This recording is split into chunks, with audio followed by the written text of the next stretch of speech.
Hello everyone. So in this video, we'll be talking about one of the questions that came in interview preparation marathon of PrepBytes, and the topic was logic building. So this particular marathon is a kind of interview preparation contest. So it's a weekly contest in which every week you'll be getting a topic on which there will be few questions. So it's everything is like a contest. It's just that it's very much topic wise, so that you can just keep on practicing one topic every week.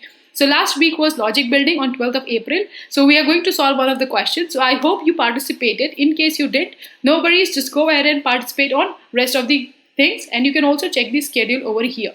So let's just go ahead with the question. So these were the questions. I'll just go with this second question. So since the contest is over, this has moved to practice section. So I'll just go ahead with practice section problem. Okay, so this was the problem. Let's just go ahead and see first what was the problem, and then we'll just go ahead and try to write the code. So I've already written the code once and submitted to check if it's working fine. So I've deleted that. Let's just go ahead. So talking about the question. So the question says Sorcerer Sequence is a series of integer numbers in which the first term starts with a positive integer and the remaining terms are generated from the immediate previous term using the below recurrence relation. So it says that we are going to have a series of integer in which the first term starts with a positive integer, and the remaining terms are generated from the immediate previous term using the below recurrence relation. So we are going to have some first term and then we'll keep on generating based on previous number. This is what it is saying.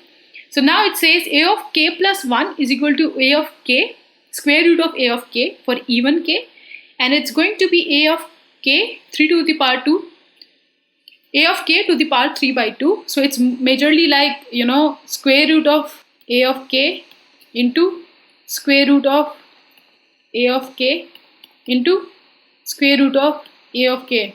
This is what is 3 by 2 for odd k. Okay. So now given a number n, your task is to print the space separated sorcerer sequence using this number as the first term. So basically you will be given a number n. I have to use this number n and I have to keep printing the sequence as per the following rule. So what will happen is that first I'll have this number n. Now what is going to be in this particular position will depend upon this n is even or odd. If this n is even, we'll calculate this position using this particular formula. If it is odd, I'll calculate using this particular formula. Okay, the question is straightforward. Now let's see what's going to be the input format. First line contains an integer t, where t is the number of test cases. For every test case, there is only one integer input n. So here t is the number of test cases, this is my n and this is my n. Output format, for each test case in a new line, print the space separated sorcerer sequence for number n as the first term of the sequence. So what it is saying is that for every n we have to print the sequence. So this is for sequence, the next sequence is below, we'll see that. Now these are the constants. T is going to be from 1 to 100 and n is going to be again from 1 to 100. Let's see how this n is going to affect us in our code. So let's see the example now. Now let's just go ahead. So here we have 2 as the test case. First one is 8. So now the first term is going to be 8. What will be the next term? Since 8 is even, it is going to be square root of 8. Now square root of 8 is going to be something 2 point something, but we just have to take care of the integers. We have to print integers. So it's going to be 2 and the square root of 1 and the square root of 2 again is going to be 1. The next one is 3. So now for 3, if you must see here, since 3 is odd, is going to be this particular formula, and this is going to be 5. 5 is again odd. If you do the calculation, it will again give us 5 to the power 3 by 2 will give us 11. 11 to the power 3 by 2 will give us 36. Since 36 is even, it will give me 6. 6 is again even, it will give me 2. 2 square root will give me 1. So these are two sequences. We have to keep printing, I see, till we get our 1. Okay, so this is the question. Question is straightforward, kind of mathematical question. You have to just, what you have to do is when you are writing the code is just take care of the previous term and then using whatsoever is previous term, even or odd, you have to print the next term. Okay, so make sure also that these are the constants. See what could be the data types that you need to use. So first try on your own. Again, there isn't much of logical thinking over here. But obviously you have to make these statements that you have to check what is even and odd, and based on that you have to take the decisions. There are going to be a lot of if-else. First try and write your code on your own, and then we will see that how we will writing the code. If you're not confident writing the code directly to the compiler or something, first write using pen and paper. That is what we will also do. Okay. Let's just try first and see what we can do. So I hope you guys tried the code. Now let's just see that how we are going to write the code, okay? So first we'll write the kind of pseudocode. So let's take one of the examples. So first example was 8, right? So what I'll do is, first, this is my n, okay? Let's make it a, okay? So let's say initially I print this particular thing only, I print a. Now let's say whatsoever will be my next term, I'll keep it as b. B is going to be my next term, and we know that B is going to be dependent on this particular thing. So what I'll do is, I'll check that if A is even, I'll calculate B is equal to, and if A is odd, we'll just make it B is equal to, okay? So now, let's say I have calculated the first two terms, A and B. Now what happens is that the next term that I have calculated now will be depending on B. So what we can do is, now I can update this particular place to act like A, and this particular place will become B. So what I'll do is, after I have done this particular operation, I'll make A is equal to B. Obviously I'll print B here, and then I'll update our A to B. So now what happens is that this particular thing gets printed. Now we'll be calculating this particular thing, we'll be doing the same thing again, and we will be keep on doing this particular thing until we come across a place where we get our A is equal to 1. So we know that we have to run a loop, we have to do these operations. So basically what will happen is, we'll have a loop in which we'll have while A not equal to 1, right? So we'll first have A is equal to n, this particular thing n. What we'll have is, if A is not equal to n, we'll just first here we'll print A. Before we get started, we'll print the first term. Now I'll check that if A mod 2 is equal to 0, then my B is going to be sqrt A, okay? Else B is going to be sqrt A into sqrt A into sqrt A, okay? Fine, I should have taken more space here. Anyways, let's remove this. So now I got my B. So now I printed my first term n. Now I have printed my second term, let's say n plus 1. Now what I have to do is, this particular term will be dependent on this one, right? So I'll just update my A is equal to B. So now what happens is that the second term becomes the A, and now whatsoever is calculated in the next term will be calculated using this. Similarly, let's say I calculated this term.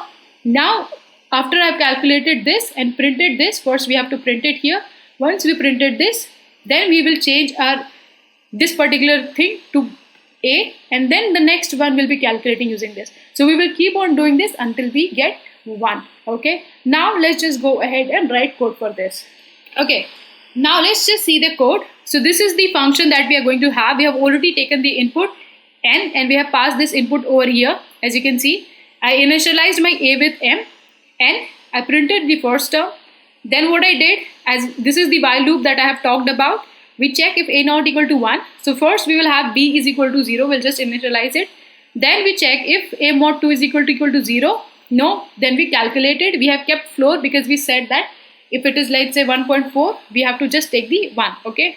We calculated the next term, else we calculated the 3 by 2 thing here. So this is the 3 by 2, and we printed B. So now this was a simple thing. At the end we updated A with B. Now let's just run this code and see how things are going to be.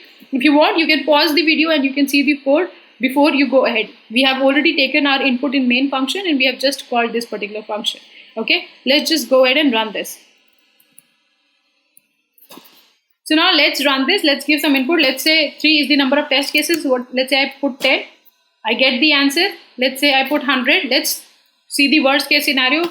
It again gives me the answer. So I'll take one more test case, and this test case will tell you that though the question looks simple, and why constraints are required, and why is it important to take care of the constraints. So let's say as soon as I put 37, you can see that we get into an infinite loop. So what will happen is that if you submit this code or run this code on online platform, you will get a runtime error.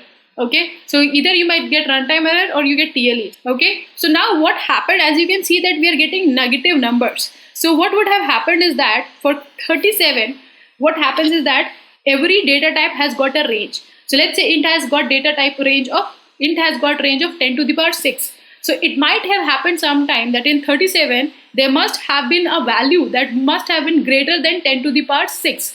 As a result of which, what happens is that, let's say we have characters, okay? So we know that character, let's say we have anything data type that has got range from -10 to 10, okay? So now in this particular case, the moment the value goes beyond 10, let's say if I try and let's say if this is A and having the data type, whichever data type, let's say this data type is example.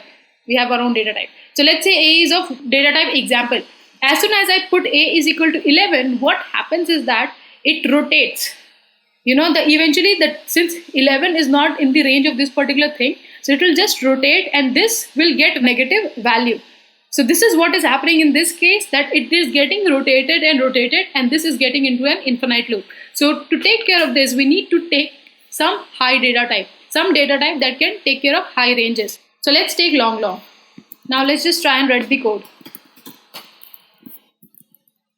So let's give the same example. Let's first give 37 only. So now as you can see, 37 is working, and here you can see that this was a number that was beyond the size of the integer. So this is one of the reasons why you should take care of the constant, and though you might have written everything great, you will be submitting, you won't be getting the right answer. You'll be either getting TLE or runtime error, okay? So this is what you have to take care of. Even small things can lead to non-acceptance of answers. So just take care what is the issue, okay? So let's just submit this particular code and see if we get the right answer. Okay, so we got the right answer.